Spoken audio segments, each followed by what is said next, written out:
এইভাবেই তো আমরা খুব ভালো সময় কাটাচ্ছি, তাই না? আচ্ছা জান, আসছি তো অনেকক্ষণ হলো, চলো এখন আমরা একটু বেডরুমে গিয়ে গল্প করি। আচ্ছা যান, চলো। যাক, আজকে জিসানের সাথে সময়টা খুব ভালো কাটলো, কিন্তু এখন কি করব? জিসানও বাসায় চলে গেল, ও অফিসে। একা একা তো ভালো লাগছে না। একটা কাজ করি, আজকে ওর সাথে একটু ফ্র্যাঙ্ক করে দেখি ও আমাকে কি সত্যিই ভালোবাসে।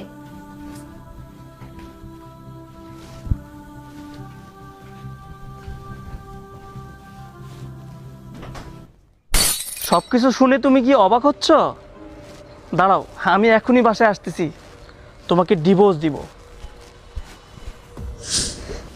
কি হলো, ফাঁসি দাও নাই তুমি? এভাবে বসে আছো কেন?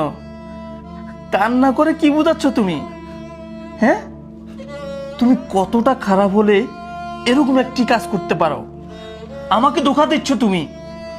দিনের পর দিন, মাসের পর মাস, যার জন্য এত পরিশ্রম করতেছি, যাকে ভালো রাখার জন্য এত চেষ্টা করতেছি, আর সে কি না আমি অফিসে যাওয়ার পর পাশের বাসার একটি ছেলের সাথে সম্পর্ক করে, তার আমি কিছুই জানি না। এই জন্যই তো বলি, আমার সাথে এরকম ব্যবহার কেন? আমার সাথে এরকম চলতেছে কেন? হেই, বলতো কি এমন ভুল ছিল আমার? তোকে কি আমি সত্যি ঠকাইছি? কিছুই দেয়নি তোকে? তুই আমাকে চাস না, আমাকে ভালোবাসিস না, এটা বললেই তো হতো। যাক, ভাগ্যিস আজকে আমি ভুল করে গাড়ির চাবিটা বাসায় রেখে গেছিলাম।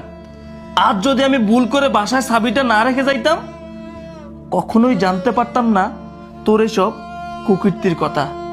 তোর সাথে আমি আর সংসার করব না, কারণ তুই দুশ্চরিত্রাহীন মেয়ে। তোর মতো নোংরা মেয়ের সাথে কথা বলে আমি আমার সময় নষ্ট করতে চাই না। তুই চলে যা আমার এই বাসা থেকে। আগামী 2 দিনের মধ্যে তোকে আমি ডিভোর্স দিয়ে দিব। বেরিয়ে যা বলছি। তোর মতো নষ্টা মেয়ের কারণেই আজকে আমাদের সমাজটা নষ্ট হচ্ছে।